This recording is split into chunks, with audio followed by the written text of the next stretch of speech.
नमस्ते एवरीवन, आपका एक बार फिर स्वागत है मेरे चैनल पर और हमारे दिल्ली भ्रमण के एक दूसरे एपिसोड में। आज हम कवर करने वाले हैं रेड फोर्ट और रेड फोर्ट का कंप्लीट टूर आपको कराएंगे। तो चलिए करते हैं आज रेड फोर्ट का कंप्लीट टूर।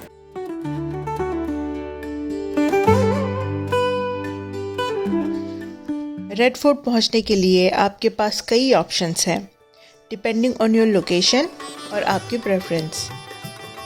आप यहाँ मेट्रो, बस, ऑटो, कैब या फिर अपनी गाड़ी से आ सकते हैं। बट अगर मैं आपको सजेस्ट करूँ तो सबसे बेस्ट ऑप्शन रहेगा मेट्रो से आने के लिए, क्योंकि मेट्रो से आप direct Lal Qila metro station पर पहुँच सकते हैं बिना किसी ट्रैफिक के। ओल्ड दिल्ली क्राउडेड प्लेसेस में से है और यहाँ पर पार्किंग की फैसिलिटी भी ठीक से नहीं है, तो मेट्रो से आना ही सबसे बेस्ट ऑप्शन रहता है। मेट्रो की वॉयलेट लाइन से आप लाल किला मेट्रो पर पहुंच सकते हैं और यहां से आपको गेट नंबर 4 से एग्ज़िट करना है। ध्यान रखें गेट नंबर 4 से ही एग्ज़िट करें, क्योंकि वहां से निकलते ही आपको लेफ़्ट हैंड साइड में लाल किला दिखने लगेगा और बस 5 मिनट की वॉक करके आप वहां आसानी से पहुंच जाएंगे। रेड फोर्ट की एंट्री फ्री नहीं है, इसके लिए चार्ज लगता है जो कि बहुत ही मिनिमल है। इंडियन सिटीजन्स के लिए 35 रुपीज़ और फॉरेनर्स के लिए 500 रुपीज़ पर पर्सन एंट्री चार्ज लगता है। आप टिकट ऑनलाइन बुक कर सकते हैं या फिर आप ऑफलाइन टिकट काउंटर से भी टिकट ले सकते हैं। अगर आपको ऑनलाइन टिकट बुक करना है तो आप easily heritage monument of India की वेबसाइट पर जाकर कर सकते हैं, जो कि बहुत ही ईजी एंड यूज़र फ्रेंडली है। दोस्तों, एंट्री करने से पहले आपको बताना चाहूँगी कि जो आप ये एरिया देख रहे हैं रेड फोर्ट की दीवार और रोड के बीच में, ये एरिया पहले यमुना नदी के पानी से भरा रहता था। जब मुग़ल एम्परर शाहजहां ने 1638 में लाल किला बनवाया, तब इसका लोकेशन काफ़ी स्ट्रैटेजिकली चूज़ किया गया था। उस समय यमुना नदी रेड फोर्ट के बिल्कुल पास से बहती थी। रेड फोर्ट का पूरा आउटर एरिया यमुना नदी के पानी से घिरा हुआ था, जो फोर्ट की सुरक्षा के नज़रिए से डिज़ाइन किया गया था। नदी का पानी एक प्राकृतिक रुकावट का काम करता था, जो किसी भी दुश्मन के लिए फोर्ट के अंदर घुसना मुश्किल बनाता था। लेकिन आज टाइम के साथ यमुना नदी रेड फोर्ट से दूर हो गई है। जो एरिया पहले पानी से घिरा रहता था, वो अब सूखा पड़ा रहता है। सिक्योरिटी चेक के बाद आगे बढ़ने पर आता है लाहौरी गेट। जो आप सामने एक ग्रैंड एंट्रेंस देख रहे हैं, ये लाहौरी गेट है। ये रेड फोर्ट का मेन एंट्री गेट है आम जनता के लिए। लाहौरी गेट का नाम इसलिए पड़ा क्योंकि ये गेट लाहौर की तरफ फेस करता है। इस गेट का आर्किटेक्चरल डिज़ाइन भी मुग़ल एरा की खूबसूरती को रिफ्लेक्ट करता है, क्योंकि जब मुग़ल रूलर्स ये गेट यूज़ करते थे तो यहाँ के ग्रैंड एंट्रेंस इसकी शान और पावर को दिखाने के लिए डिज़ाइन किए गए थे। लाहौरी गेट से अंदर पहुँचने पर ये एक ओपन एरिया आता है, जो कि देखने में काफ़ी भव्य लगता है। Too crowded today. मेरे पीछे देखिए, ये है यही वो जगह है जहाँ से हमारे जो प्रधानमंत्री हैं वो 15 अगस्त के दिन में ध्वज फहराते हैं, हमारा झंडा।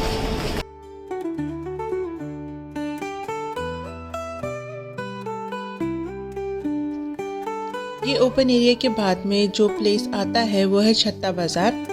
और बेसिकली जो सामने आपको गेट दिख रहा है, यही इसका एंट्रेंस है नेक्स्ट।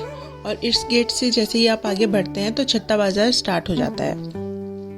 छत्ता बाज़ार, जिसे छत्ता चौक के नाम से भी जाना जाता है, रेड फोर्ट के अंदर एक कवर्ड मार्केट है, जो मुग़ल एरा का एक बहुत ही इम्पोर्टेंट कमर्शियल सेंटर था। इसका लिटरली मीनिंग है छत्ता वाला बाज़ार, क्योंकि ये एक आर्क रूफ से कवर्ड है, जो इस मार्केट को एक डिस्टिंक्ट लुक देता है।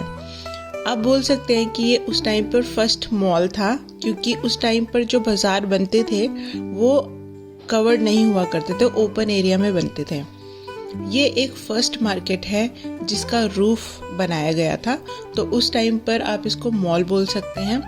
और ये जो मार्केट था वो राजा की रानियों के लिए ही था बस। और यहाँ पर जो सामान मिलते थे वो बहुत ही लग्जूरियस मिलते थे, जैसे कि silk, jewellery, semi precious stone, perfumes, high quality handcraft, इस तरीके के सामान यहाँ पर बेचे जाते थे। छत्ता बाज़ार से बाहर निकलते ही हमें बिल्कुल सामने दिखता है वाइट कलर का आर्किटेक्चर जो है नक्कार खाना। और नक्कार खाना से बिल्कुल पहले ही एक लेफ़्ट हैंड साइड में भी आर्किटेक्चर है। ये ब्रिटिश एरा के टाइम पर ब्रिटिशर्स ने बनाया था और इसको बनाने का रीज़न था कि वो अपने सैनिकों के लिए बैरक्स बनाना चाहते थे जो उन्होंने लाल किला में बिल्ड किया था।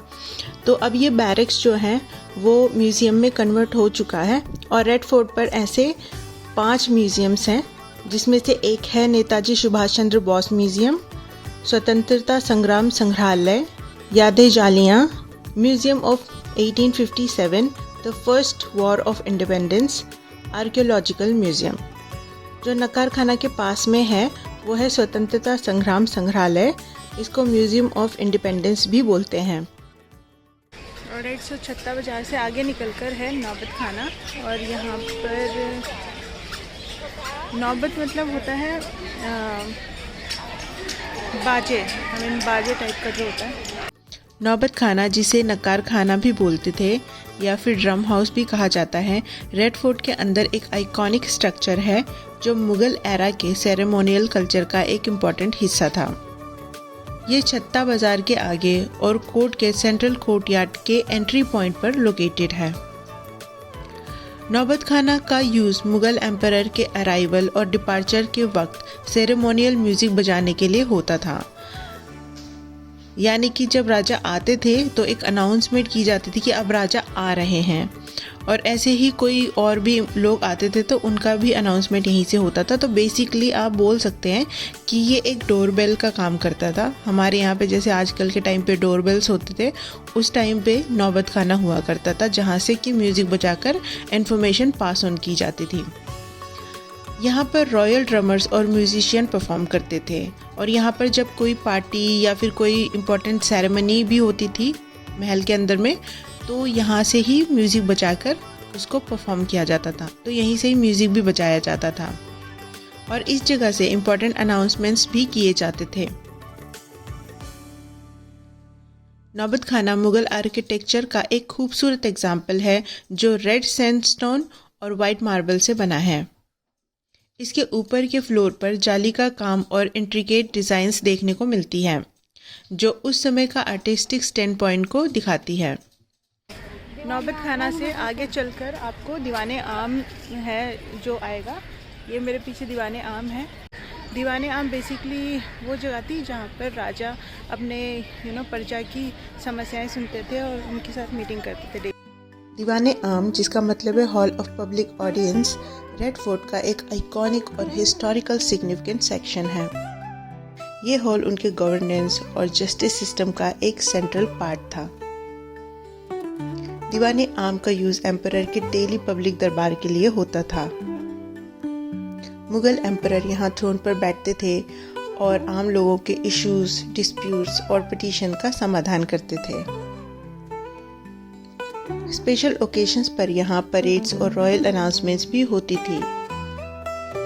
दीवाने आम एक रेक्टेंगुलर हॉल है जो रेड सैंडस्टोन से बना है और इसके अंदर काफ़ी ओपन स्पेस है। इस हॉल के सामने एक लार्ज कोर्टयार्ड है जहाँ पब्लिक गैदर होती थी। हॉल के अंदर ब्यूटीफुल कार्व्ड सैंडस्टोन कॉलम्स और आर्चेस हैं जो मुगल आर्किटेक्चर की खूबसूरती को दिखाते हैं। इसके आर्चेस इंट्रिकेट फ्लोरल पैटर्न्स और ज्योमेट्रिकल डिजाइन्स से डेकोरेटेड हैं। हॉल के सेंटर में एक मार्बल थ्रोन है जिसे तख्ते मुसर्रा भी कहते थे। पीछे जो आप देख रहे हैं ये है राजा की गद्दी, जहाँ पर बैठकर जो है शाहजहां अपनी पब्लिक की परेशानियां सुनते थे, उनका सलूशन लाते थे। ये थ्रोन सेमी स्पेसियस स्टोन से डेकोरेटेड किया गया था। एम्परर यहाँ बैठकर पब्लिक से बात किया करते थे। थ्रोन के पीछे एक जाली भी लगी हुई है जहाँ से रॉयल लेडीज मीटिंग को देख सकती थी। दीवाने आम के बिल्कुल सामने आगे बढ़कर देखने को मिलता है रंग महल। रंग महल रॉयल वुमेन के रहने की जगह थी। एम्परर भी यहाँ अपने प्राइवेट टाइम में आते थे। ये महल मुगल एम्परर्स और उनकी फैमिली के लग्जरियस लाइफस्टाइल को दिखाता है। इसका नाम रंग महल इसलिए पड़ा क्योंकि इसके इंटीरियर्स वाइब्रेंट कलर और ऑर्नेट डिज़ाइन से सजाए गए थे। इस महल के फ्लोर्स और वॉल्स पर मल्टी कलर्ड आर्टवर्क और फ्लोरल पैटर्न बनाए गए थे, जो इसको एक कलरफुल और लाइवली महल बनाता था।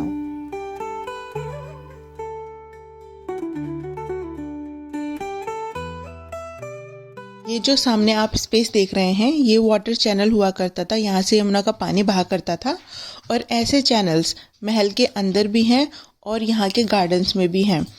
इन चैनल्स पर यमुना का पानी बहा करता था, जो इस पूरे एनवायरनमेंट को, यहाँ के पूरे एनवायरनमेंट को कूल रखते थे। रंग महल के लेफ्ट हैंड साइड में है खास महल, उसके और आगे है दीवाने खास और उसके एंड पर है हमाम और मोती मस्जिद। अब बात करते हैं खास महल की। ये जो आप देख रहे हैं, यह है खास महल। खास महल रेड फोर्ट के अंदर मुगल एम्परर का प्राइवेट रेसिडेंस था। इस महल में मुगल एम्परर अपने क्लोज फैमिली मेंबर के साथ रिलैक्स करते थे। इसका डायरेक्ट कनेक्शन रंग महल के साथ था। खास महल को 3 सेक्शन में डिवाइड किया गया है: तबीश खाना, ख्वाबगाह एंड बैठक। खास महल के लेफ्ट में है दीवाने खास। ये मुगल एम्परर के लिए उनकी क्लोज मीटिंग्स और प्राइवेट डिस्कशन का एक एक्सक्लूसिव हॉल था। यहाँ पर इम्पोर्टेंट स्टेट डिसीजंस और गवर्नेंस रिलेटेड इश्यूज पर चर्चा होती थी। हॉल के सेंटर में पीकॉन थ्रोन रखा गया था, जो गोल्ड, डायमंड और सेमी प्रीशियस स्टोन्स से डेकोरेटेड था।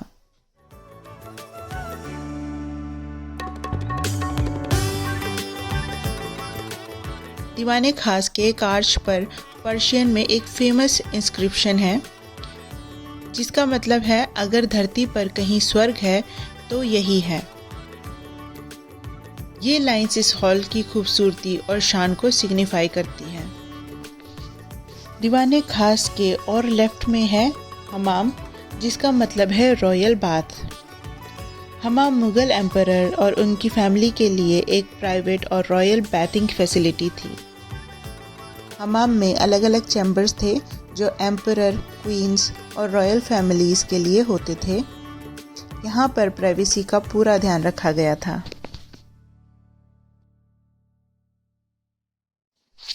ये जो आप देख रहे हैं, ये है मोती मस्जिद, जो कि हमाम के बिल्कुल पास में ही है। कुछ लोगों को लगता है कि मोती मस्जिद शाहजहां ने बनवाया था, लेकिन ऐसा नहीं है। मोती मस्जिद को औरंगज़ेब ने 1959 से लेकर 1960 के बीच में बनवाया था। इसका यूज़ एम्परर के प्राइवेट प्रेयर के लिए होता था और ये उनका पर्सनल वर्शिप स्पेस था। मोती मस्जिद से आगे चलने पर है हयात बख्श बाग। ये गार्डन एम्परर और उनके मेंबर के लेजर, कंटेम्पलेशन और नेचुरल ब्यूटी का आनंद लेने के लिए बनाया गया था। हयात बख्श बाग को 4 बाग यानी कि 4 गार्डन स्टाइल में डिज़ाइन किया गया था। गार्डन को सिमेट्रिकल 4 इक्वल पार्ट्स में डिवाइड किया गया है, जिसमें सेंटर में वाटर चैनल फ्लो करता है।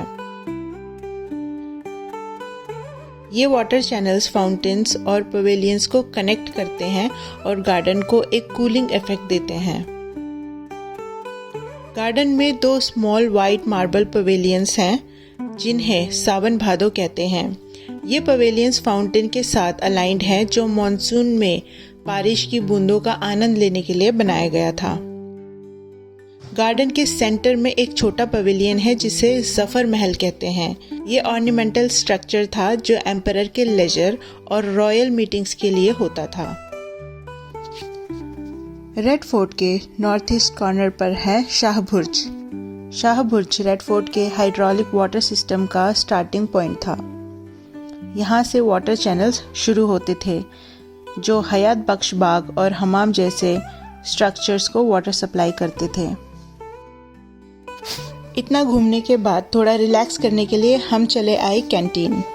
रेड फोर्ट के अंदर 2 कैंटीन्स हैं, जो फोर्ट के दोनों साइड्स पर लोकेटेड हैं। यहाँ पर प्राइसेस भी ठीक हैं और खाने की क्वालिटी भी अच्छी है।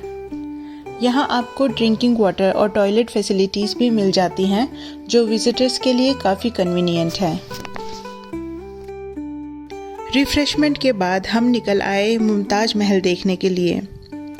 मुमताज़ महल मुग़ल एरा के रॉयल वुमेन के लिविंग क्वार्टर का एक हिस्सा था। मुमताज़ महल का नाम शाहजहां की बिलव्ड वाइफ मुमताज़ महल के नाम पर रखा गया।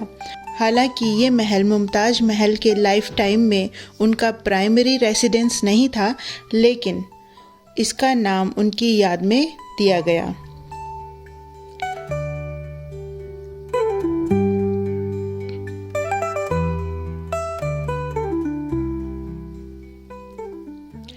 महल में मल्टीपल चैम्बर्स और बालकनीज थी जो प्राइवेसी और कंफर्ट के लिए डिज़ाइन की गई थी। तो ये था हमारा सफ़र लाल किला का। आई होप आपको वीडियो पसंद आई होगी। अगर आई है तो लाइक, शेयर एंड सब्सक्राइब कीजिए और बने रहिए हमारे साथ दिल्ली भ्रमण के इस सीरीज़ में। Stay tune with me.